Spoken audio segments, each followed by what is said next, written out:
to en nikech because of the profiling gi kama Kenya uchungi globally to en nikech Kenya stands at a very strong space mar convincing people mondo tim gik moko. Ne wachako M-Pesa ka kendo kata kidhie pinje maoko gibe gitemo kendo mar mondo gitim M-Pesa ni.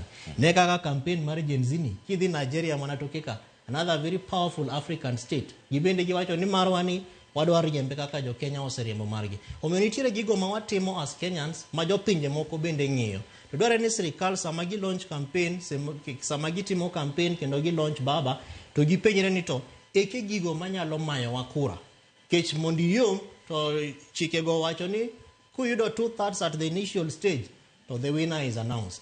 To kanitiere ties to kendo nitie campaign migoyo among other zones mag Afrika, mag in Southern Zone, Central Zone, Eastern Zone kama wantiere, Western Zone and Northern Africa. Koro nitiere kaka wanyalo ng'iyo ni to zones mage madwaro ni mondo wa investe. Manyiso ni nyaka wadhi nyaka kucha ma wapenjre ni to ka wantie gi Pauline Njoroges Kenya Kai for example. To in Northern Africa, Tunisia kucha, who are the biggest drivers of internet campaign kata technology mabe wanyalo put our hands together with to begin to sway the messaging.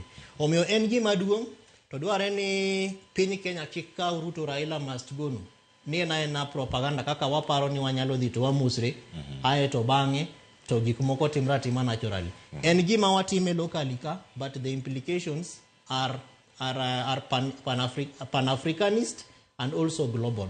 Omiyo is an opportunity maber ma wantiere godo, but dware ni mondo wang'i ni to as a country eke win-wins ma wamiyo jogo ma samoro ok support campaign ma piny tiere godo mondo support Mheshimiwa Raila Amolo Odinga. To I'm sure ni kama gintie giwinjowa kendo gin gigo ma bende gin giwegi giparo. Gi imagine ni as a government koro wan gi what it takes. Ng'eni japiny Kenya kanyalo oro petition Addis Ababa manyalo disqualify Mheshimiwa Raila Amolo Odinga. To en gima isomelela to waseneno kata locally kae ka jopiny oro petitions misomo nyaka e bunge. To wacho ni no mi loan.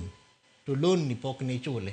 To mano donge dent integrity mari. To ka en gima ng'ato oro ma kendo waneno ka o trend kendo jibedo jiritwite manyiso ni mago are jogo ma believe ni gima obedo posted no en adieri. To koro dware ni mondo kata jo intelligence odonje mondo ging'e ni to sama conversations jidhi mbele e mbui eke go negative aspects manyalo ketho ne jakom kura sama yuko kura in Addis Ababa February. Erokamano ahinya Kevin Osido. Swali mbui